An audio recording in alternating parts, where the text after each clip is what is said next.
Hello everyone, welcome to Everything Arsenal. Let's catch up with all the updates we've had today, including the latest on Noni Madueke, the latest on Gyokeres, Rodrygo, Nwaneri, and the two guys on screen as well, Eze and Xavi Simons. What's the latest on all of that? Let's start with what is on screen from Ben Jacobs, and that is on Eze and Xavi Simons. So he says, should Gabriel Martinelli or Leandro Trossard leave Arsenal this summer, the Gunners could sign both Eberechi, Eze, and Xavi Simons. Now, how likely is that to happen? I would say quite low. Now, Martinelli and Trossard, there's still a chance that both of them could be at Arsenal next season, obviously, depending on the offers that would get. I mean, I think the best chance of Arsenal selling Martinelli was if he was interested in going to Saudi Arabia and if Al Nassr pushed really hard to get Martinelli.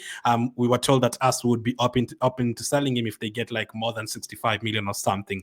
Now, obviously, Al Nassr have turned their focus on other players, including Luis Diaz, and they've already been told that Martinelli is not really keen on moving to Saudi Arabia. And on top of that, Arsenal not really keen on selling him. So the chances of Martinelli moving on are quite slim. Now, unless another team comes in for him and pays that 65 million plus, and Arsenal feels like that is enough, then it could still happen. For Leandro Trossard, there's still a chance that you could obviously move on. He's been linked to the move to Crystal Palace in a swap deal with Eze. There's been links to Fenerbahce already this summer.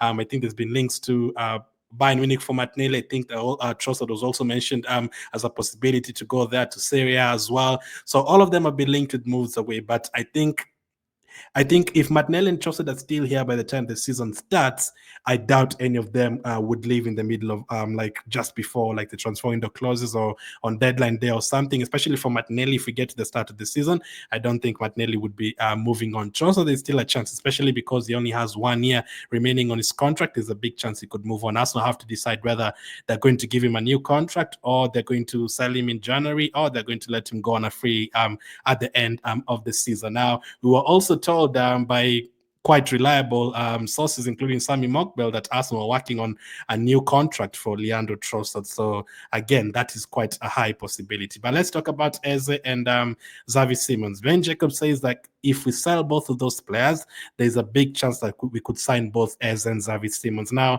for Eze, there's still a chance that we could get Eze without having to sell Trossard and Martinelli. But Xavi Simons, on top of that, then we definitely have to sell at least one of them, if not both, as Ben Jacobs has reported. So there, what Arsenal is trying to do is to negotiate. If Arsenal go and pay whatever Crystal Palace want right now in terms of the release clause, it's 68 million. For Xavi Simons, it would be around between 50 and 60 million. So that is close to 120 million plus, let's say, 8 million in add-ons. Now, will Arsenal be able to gather 120 million from the sales of Martinelli and Trossard? No. So even if Arsenal were to get a lot of money for Martinelli, it would be like 65 or 70. And for Trossard, I don't think you're going to get anything more than 25. So that is already less than 100 million.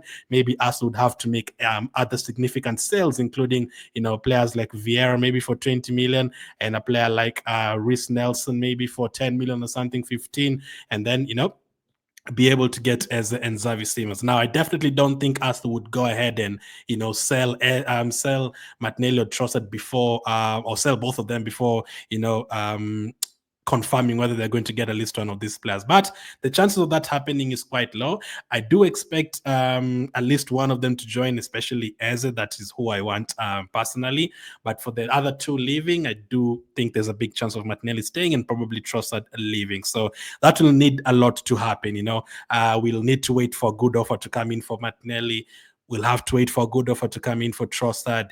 We'd have to negotiate with Leipzig, the same thing that we've been negotiating with for Cesc over the last 1.5 years, and it hasn't worked out because Arsenal and Leipzig have not agreed on stuff. Now we'd also have to agree with Crystal Palace on Eze, and I don't think Crystal Palace will just let Eze go that easily. They'd want that release clause, and even if you negotiate with them, they'd really need you to, give them a very, very good reason why they would not should not wait for that release clause, and that they should negotiate with you.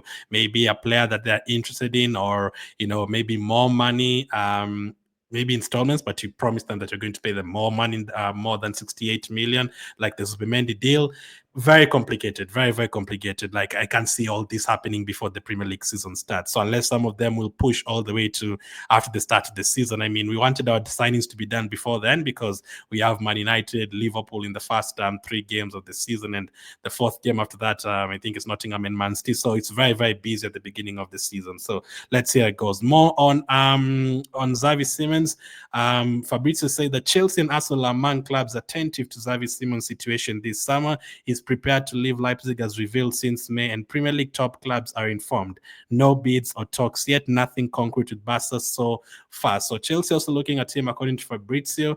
He's prepared to leave Leipzig. I mean, interesting. He's been moving on a lot, from he's played for PSG recently, and now Leipzig recently. His numbers are good. Last season, 11 goals, I think 7 or 9 assists, so good numbers. Then the previous season, he had 25 plus goal contributions, so double figures in terms of goals. He always almost gets to double figures in terms of assists. I think the previous season he had double figures assists, so those are very good numbers from Xavi Simons. But I don't think it can happen both him and Ez. I really doubt it. Would have to be one of them and then one of our players leaving. Now, we did a poll on the live show.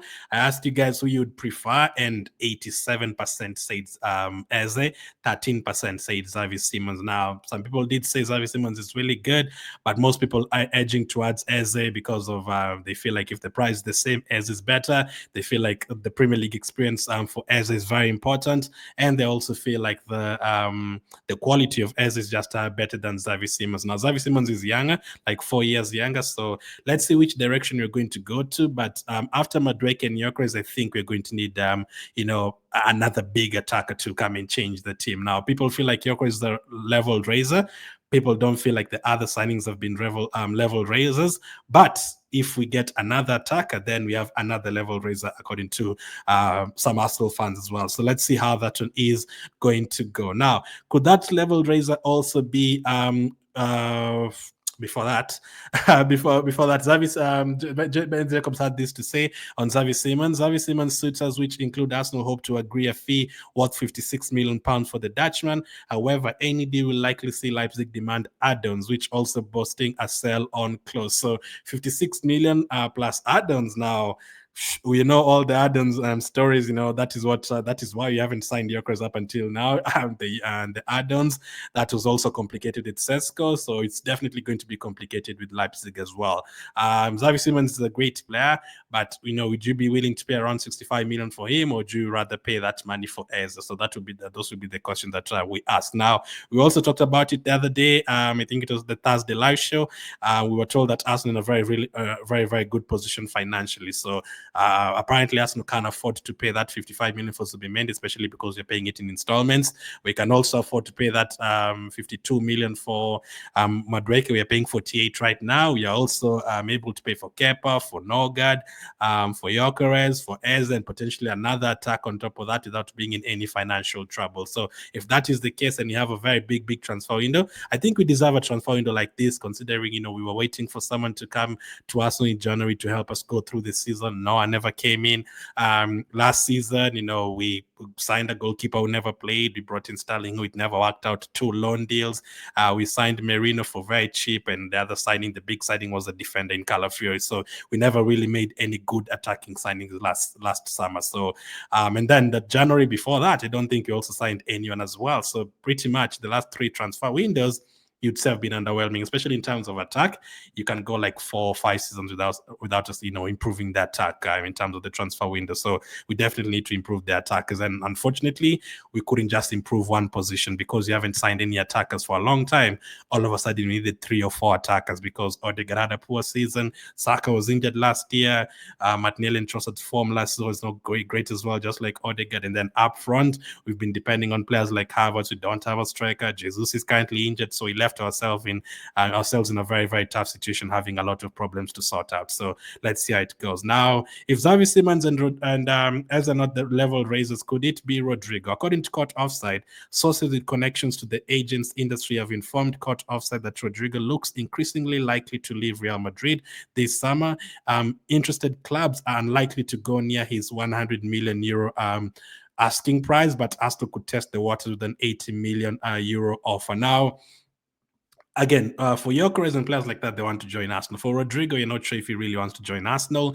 There's been links to PSG, links to Bayern Munich, links to Saudi Arabia, links to Liverpool, links to Chelsea. Will any of those teams be willing to pay him 100 million euros? Now, Saudi Arabia probably, but we were told Rodrygo is not really willing to go to Saudi Arabia right now. So if it's just those teams in Europe, who can be able to pay that money for him right now? Now, if Liverpool get Ekitike after getting VATs, I doubt they're also going to go and pay 100 million euros. Now, they didn't sign anyone last summer, so they might have that money just like us. And then Man City, probably not. Chelsea, with all the players they've signed, probably not. PSG and Bayern Munich definitely could be a place for him to go if he decides to go there. I would assume PSG would have enough money to pay for him. So it would literally be up to him. Now, I don't think anyone is going to pay the 100 million, but you never know. Now, if no one comes in with the 100 million, will Real Madrid just, stick to it and say, you know what, we're not selling him for less than 100 million euros, which is around like 83, 85 million pounds? Or will Rodrygo push for a move and then force Real Madrid to reduce it, and Real Madrid be like, you know what, you don't want to keep him here, just go for 80 million euros. Now, if that's the case, will Arsenal be, the team that he chooses? Will Arsenal, push for the move, or it'll be like, let's just wait? Will these teams wait until like next season to see what happens? All those are possibilities. So we wait to see whether we're going to see Rodrygo in an Arsenal shirt. So basically between Eze, Xavi Simons, and Rodrygo, I assume we'd get only one. Is there a chance of getting two? According to the reports, yes, but I doubt it's going to happen. But yes, if you had to choose two out of the three, I'm guessing many people will say Ez and Rodrygo.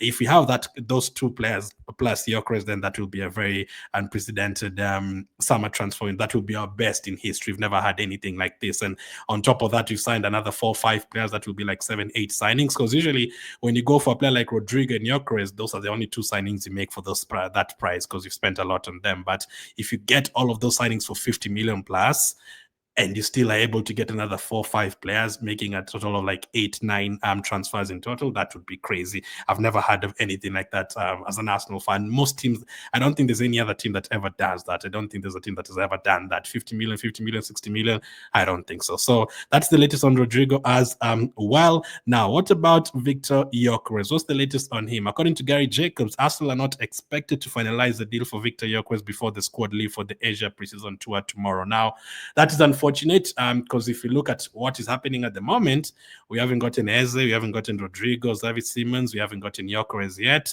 Arsenal played their first preseason game on Saturday, so literally tomorrow.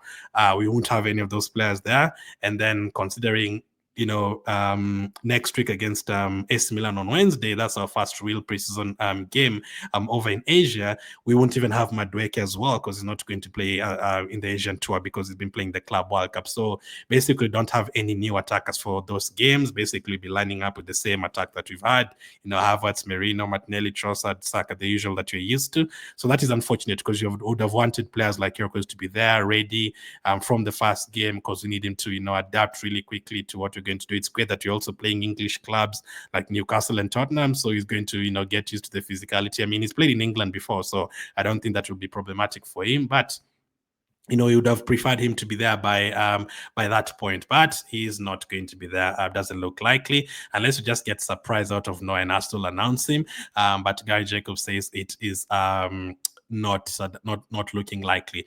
Sky Sports said Arsenal and Sporting reached an agreement for Viktor Gyokeres over a fixed fee of 55 million on Sunday, and negotiations this week have been around the conditions of the 8.5 million add-ons.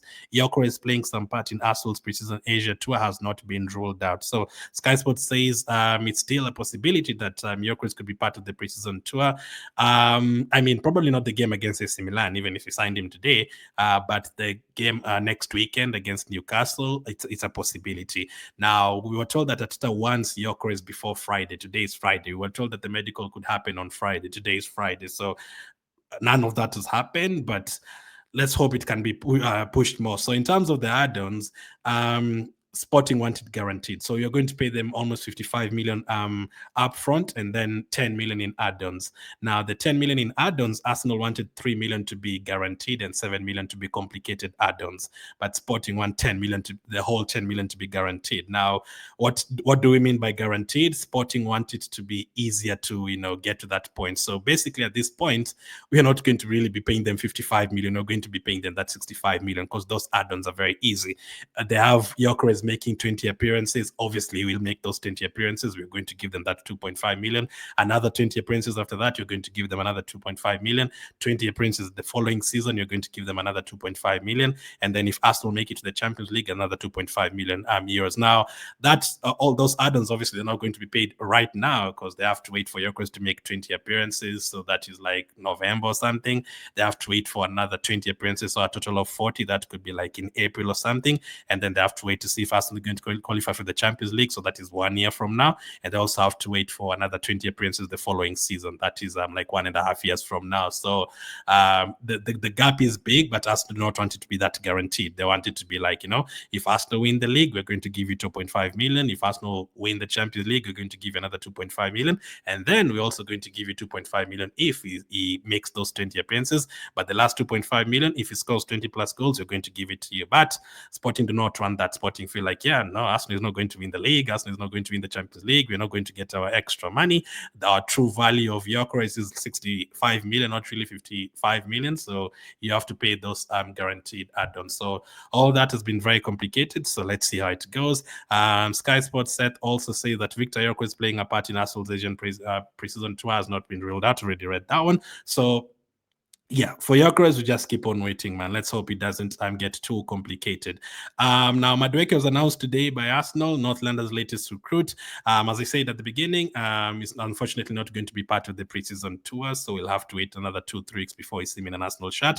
But it was finally announced, as Fabrizio says here, official exclusive story now confirmed. Noni Madueke signs in as new Arsenal player from Chelsea. The English winger has signed a 5-year deal assisted by his father and agent Ife Madueke.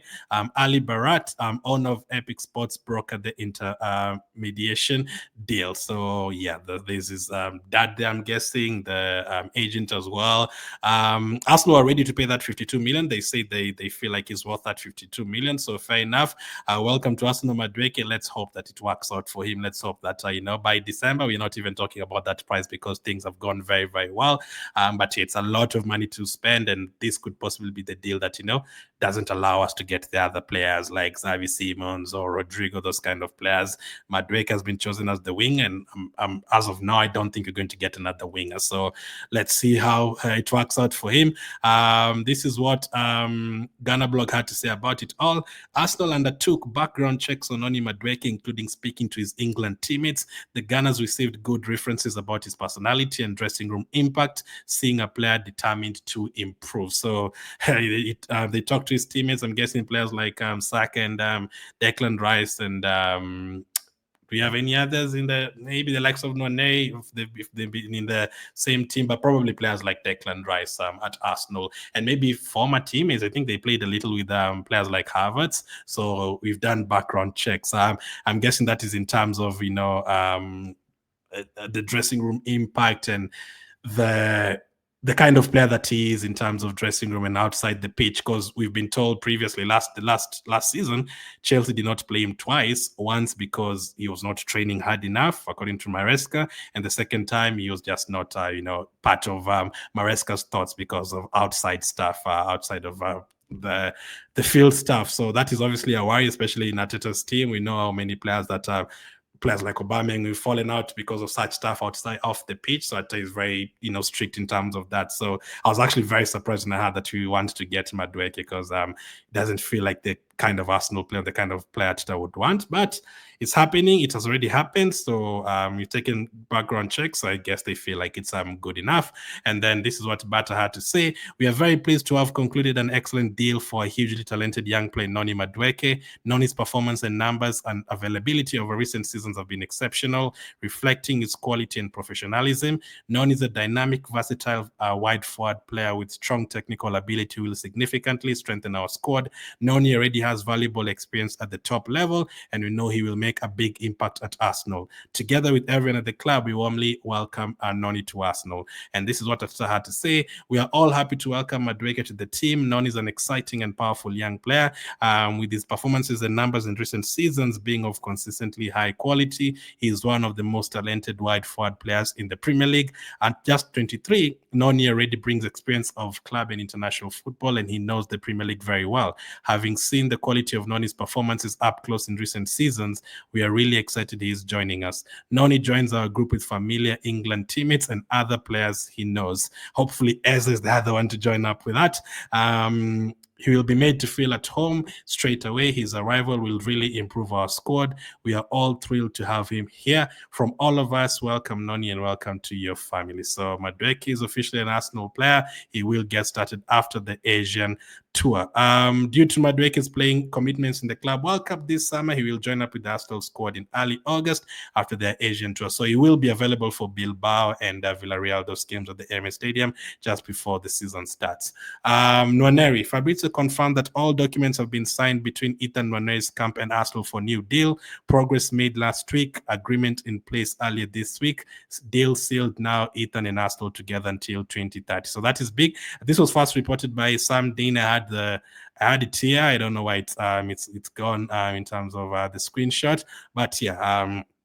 Sam Dean was the first one to report this, that Arsenal and Madueke have agreed on a deal up until 2030. Big one. Obviously, we need to sign players, yes, but we also need to keep our big players like Nwaneri, players for the future, and players like Miles Lewis-Kelly. Obviously, you already signed a new contract around a month ago, so very important to keep players like this. So happy for Miles, so happy for Nwaneri. I think Hand of Arsenal said it was never even a thought of Noni to leave Arsenal. It was just, a bit of agent and all that, but he never considered leaving Arsenal. And I was always confident about that. So really happy that Nwaneri is staying at Arsenal. We don't have to worry about that one. There was a bit of talk about Madueke to Arsenal, Nwaneri to Chelsea, but that is definitely not going to happen now. Great to have Nwaneri there. We've been told he's been promised a central role, so number 10, number 8 position. Let's see how it works out for him. So that is all that has happened today. We've also signed a young player from Salford called Dan Wright, a 17-year-old striker. So it's probably going to join up with the youth team and then advance slowly, and then it's very promising. He was wanted by a lot of teams, so let's see how it does after joining Arsenal. So that is all the latest. So much has happened today, but as of now, let me know what you make of the Ez and Xavi Simons situation. Who would you get between the two of them at Arsenal? Would you prefer? Thank you for watching, and I'll catch up with you guys on the next one.